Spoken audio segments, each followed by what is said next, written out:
Los términos económicos, las cifras, las políticas y la problemática nacional, lo que más afecta al salvadoreño, todo lo que usted desea saber acerca de la economía nacional e internacional. A continuación, en Análisis Económico Semanal de Diálogo con Ernesto López.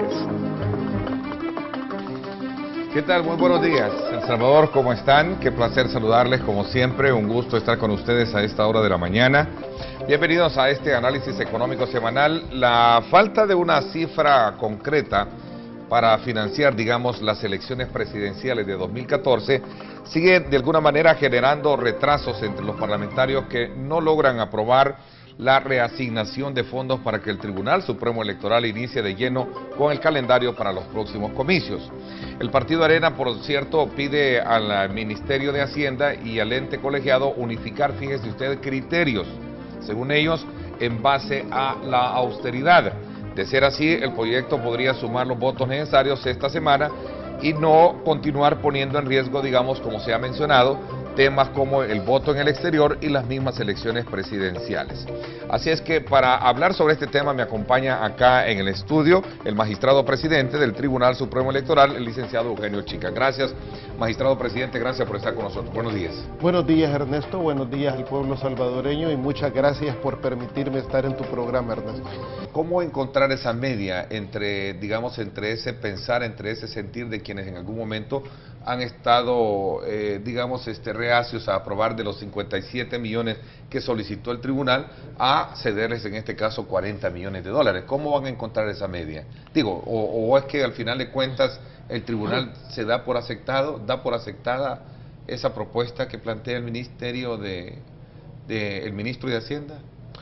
Nosotros debemos de seguirnos sentando con el Ministerio de Hacienda hasta que encontrar un punto medio en el que con recursos del Estado y no necesariamente con una cantidad de millones podamos resolver los requerimientos, donde se puedan tomar las decisiones acertadas, porque efectivamente hay instituciones del Estado donde pues hay importantes recursos que pueden ser utilizados en el evento electoral. De hecho, por ejemplo, nosotros esperamos que en esta oportunidad el grado de acompañamiento de la Fuerza Armada, por ejemplo, sea superior en materia de transporte. El presupuesto para las elecciones debe de estar disponible, insisto, no aprobado, no, disponible un año antes de la elección.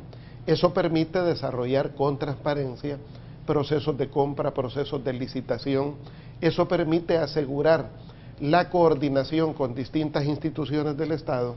Y el problema que nosotros ya tenemos es que hay retraso. Por ejemplo, las elecciones están previstas para el 2 de febrero del próximo año, estamos ya en el mes de marzo, estamos a 10 meses y algo de las elecciones, por lo tanto eso ya significa retraso. El debate permite a los ciudadanos ver cómo se desempeña un candidato en una situación de estrés, en una situación de presión, y además poder ocultar por medio de interrogadores calificados de qué manera un candidato pretende realizar su agenda electoral, su agenda política, su agenda de país.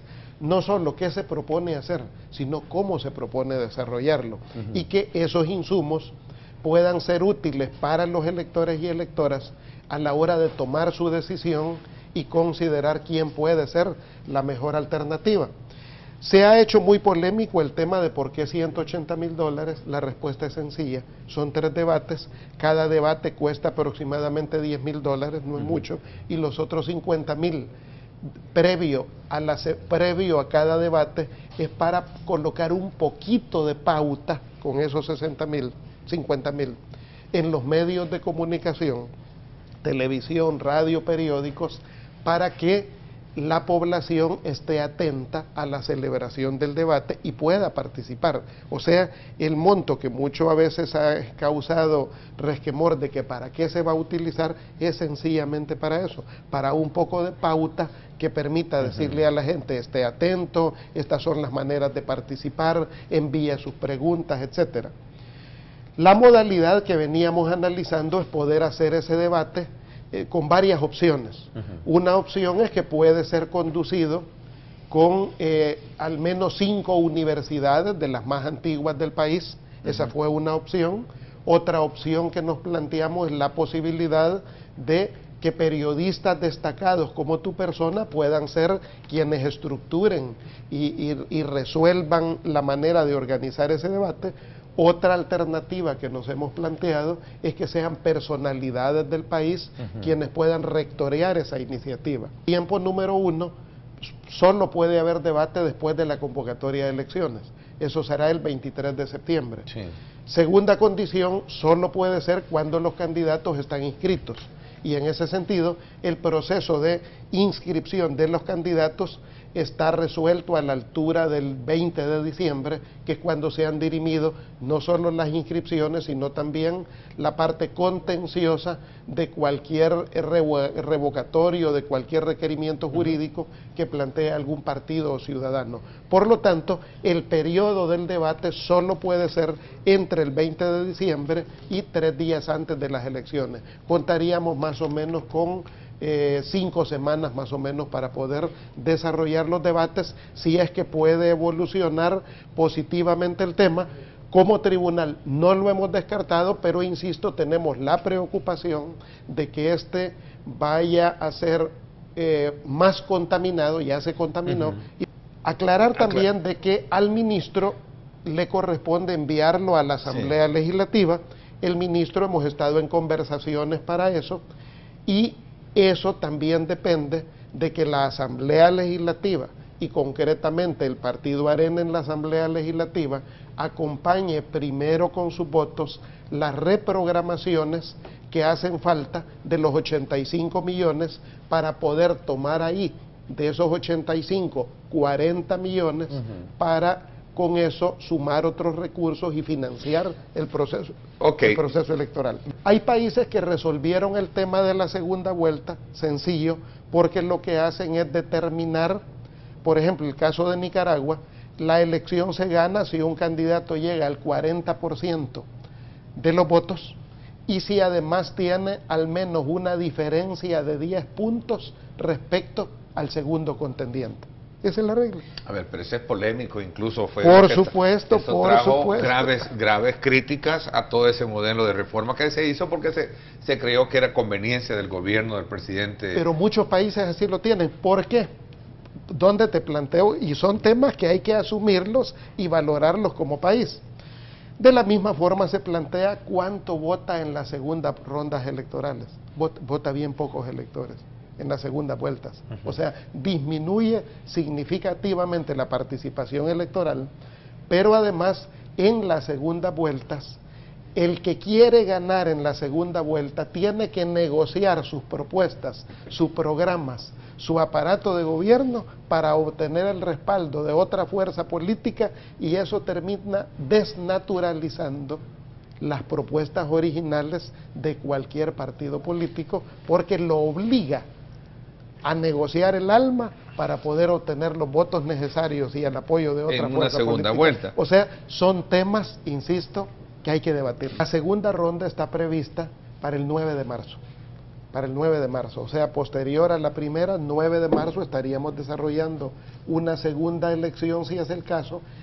En el tema del voto desde el exterior, lo que tenemos desarrollado es, y esto es importante que quienes vivimos en el país lo conozcamos para que podamos, a los que viven en el exterior, orientarlos sobre cómo participar. O sea, cada quien tiene un familiar en los Estados Unidos o en cualquier otro país, porque se podrá votar desde cualquier país por correspondencia. Requisito número 1 para votar desde el exterior, lo que se necesita es tener un DUI, un documento único de identidad, y que ese documento único de identidad, en primer lugar, además de tenerlo, esté vigente, que no esté vencido. En segundo lugar, que ese documento único de identidad, además de no estar vencido, cuente con una dirección del exterior. De nada sirve que tenga un DUI vigente en Los Ángeles, pero que el DUI sea de Soyapango. No le funciona. Sí. Tiene que tener, como dice la ley que hizo la Asamblea Legislativa, con dirección del exterior. Y además, esa persona debe de empadronarse cuando abramos el proceso hoy en abril de empadronamiento, las personas deben de empadronarse para decirnos: estoy en este lugar, esta es mi dirección, envíame a esta dirección las papeletas para poder votar. Será sencillo y yo creo que de esa manera lo podemos resolver. Casa Presidencial, a través del secretario técnico, plantea 35.9 millones, pero no incluye el voto en el exterior. Estaba viendo la información. No. Entonces coincide un poco con la petición que ustedes están planteando, sí, aunque ustedes es 57 millones de dólares que están pidiendo, ¿no? Claro, pero por eso digo, esos 57 que ha planteado el tribunal, hay distintas maneras de resolverlo. Una buena cantidad puede ser con fondos, tal cual lo está señalando el ministro, y otra cantidad se puede resolver en especie por la vía de utilizar infraestructura del Estado, vehículos del Estado y una serie de facilidades que nos permitirán disminuir los montos presupuestarios. O sea, el tribunal estamos en la mejor disposición de ahorrar, de llevar a cabo un evento electoral de muy buena calidad, ahorrando los recursos tal como lo propone el señor ministro de Hacienda. Ok, por el bien de todos, ojalá que esto definitivamente se resuelva esta semana, ¿no? Entendería yo que para mañana ya se lleve cocinado esto y no ir atrasando más el problema. Lo importante es que en todo caso, nunca un solo partido gobernará un municipio, sino que habrá otro partido que, como se dice popularmente, será un ojo de pato metido dentro de ese consejo, asegurando la transparencia. O sea, ese creo que es el tema fundamental, que eso permite dos avances sustantivos, Ernesto. Primero, que hay alguien que es testigo de que las cosas se hagan en debida forma. Y segundo, que si ese segundo partido, que es fuerza política, obtiene mayoría en una siguiente elección, hay continuidad en la gestión municipal. O sea, que por lo tanto esta reforma de consejos plurales creo que es un avance sustantivo en la democracia, así como lo ha sido el buen paso de poder contar con una ley de partidos políticos. Ok, regresemos. El voto residencial, ¿hoy será en su mayoría, magistrado presidente? En la elección pasada cubrimos el 70% del territorio nacional. En esta elección, los 5 departamentos que nos quedan y que vamos a cubrir en esta elección harán el 30% restante del territorio, solo que en este 30%, en estos 5 departamentos que significan el 30%, reside el 52% de la población, el 52%. O sea, es mucho más intenso, mucho más poblado, pero si nos aseguran el financiamiento tal cual ha sido solicitado, nosotros podemos asegurar que la próxima elección del 2014 contará con un 100% de voto residencial. Ya estamos trabajando en eso. La Unión Europea nos ha aportado 1.3 millones y el gobierno central tiene el compromiso, firmó el compromiso con la Unión Europea de 3.3 millones de dólares. Yo realmente estoy preocupado porque creo que si no hay un acuerdo legislativo y si a estas alturas no se reprograman los fondos, yo pienso, y yo lo he dicho con franqueza, la elección está en riesgo. Y está en riesgo porque podríamos no ejecutar el voto desde el exterior, porque si no disponemos de los financiamientos suficientes y a tiempo, aunque haya ley, no tendríamos la capacidad de hacer el voto desde el exterior. Yo lo he dicho con franqueza.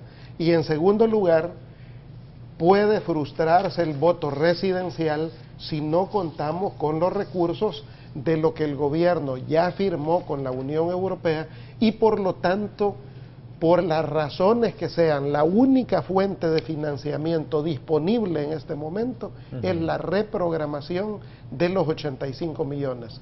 Por lo tanto, yo haría el llamado en este caso a quienes se han opuesto, que es el Partido Arena, que no ha dado sus votos, a la reflexión y que acompañe esa reprogramación, ya que probablemente las cosas pudieron haber sido diferentes, pero no lo son.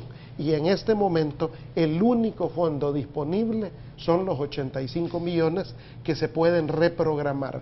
Ya para el futuro yo he propuesto distintas alternativas de solución, pero hoy por hoy creo que el tema no se debe de seguir sobrepolitizando, maniobrando, manipulando, distorsionando, sino sencillamente queremos que haya elecciones, queremos que haya voto desde el exterior, queremos que haya voto residencial, pues reprogramemos, porque esa es la única ruta disponible en este momento. Bueno, la manera de participar en el voto desde el exterior es muy importante que la tengamos clara. Por eso señalaba, el primer punto es el hecho de que quien está en el exterior para poder votar primero debe de tener un DUI, y ese DUI debe de estar vigente, no debe de estar vencido. Por otro lado, ese DUI debe de tener una dirección del exterior, no una dirección del Salvador, porque hay mucha gente en Estados Unidos que tiene un DUI de Pasaquina, de Soyapango, de Mexicano. No, tiene que ser un DUI con una dirección del exterior, y eso lo puede cambiar hoy con este mecanismo que se ha aperturado en los 16 consulados de Estados Unidos para poder obtener el documento único de identidad. Pero además debe de empadronarse. Eso lo vamos a empezar a hacer en abril, claro, siempre y cuando nos aprueben el presupuesto. En abril iniciaremos el empadronamiento para que cada quien nos diga: aquí estoy, vivo en tal ciudad, esta es mi dirección. Y el empadronamiento tendrá tres mecanismos: o lo hace si visita el país, o lo hace si visita un consulado, o lo más sencillo, lo va a poder hacer en línea, accediendo a la página web del tribunal, y por ese mecanismo bajar la forma, llenarla, ese formulario, y enviárnoslo, y ya sabremos dónde mandarle las papeletas de votación. Cuando le mandemos las papeletas de votación va a ir un sobre grande. Usted, al abrir el sobre, va a encontrar una forma que deberá de llenar para ratificar sus documentos ubicatorios, y luego irá a un sobre más pequeño donde usted va a depositar las papeletas de votación, la papeleta de votación, debidamente cerrado ese sobre blanco, lo vuelve a colocar en el sobre grande. Eso lo recibiremos por correo. El correo no lo pagarán las personas que viven en el exterior, sino que lo asumimos como tribunal. Es un correo certificado, totalmente seguro, en el cual tenemos control en toda la ruta para asegurar recibirlo, y ese correo, cuando se abre en El Salvador, se verificarán los datos del elector, y si son correctos, si es quien dice ser y está en el padrón, el sobre con los votos se saca y se pone en una urna, porque de esa manera nosotros no nos damos cuenta de por quién votó el elector. O sea, ese sobre que lleva los votos, el voto cerradito, en blanco, sin ningún dato, lo colocamos en una urna, y ese solo se abrirá el día domingo de las elecciones a las 5 de la tarde, en que se detiene toda la actividad de votación, y a la hora que se cuentan los votos en todo el país, a esa hora se van a abrir los sobres, que se habrán revuelto todos los sobres para no develar, mantener el secreto del voto de cada ciudadano hasta el propio día del exterior. Hasta el propio día. Es decir, se van a mandar, quiere decir que en diciembre. Desde diciembre nosotros... Se van a hacer el envío, ¿no? El envío, sí. Me llega y yo voto y luego lo remito de nuevo. Incluso el último día que podemos recibir esos votos es el propio día de la elección. Si llega a más tardar a las 5 de la tarde en el mecanismo que está previsto, pues esos votos se trasladarán a la Junta Receptora de Votos desde el exterior, que operará en un lugar que determinará el tribunal, muy probablemente la Feria Internacional, y ahí se contarán ya esos. Ahora, ¿qué va a pasar?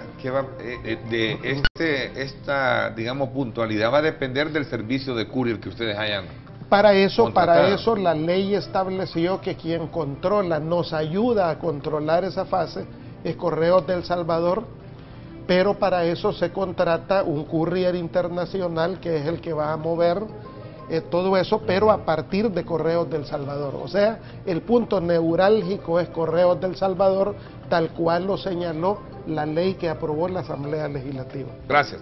Pásenla bien y, como siempre, recuerden lo más importante: amar a Dios sobre todas las cosas. Esto fue el análisis económico semanal de Diálogo con Ernesto López. Gracias por su atención y hasta el próximo miércoles.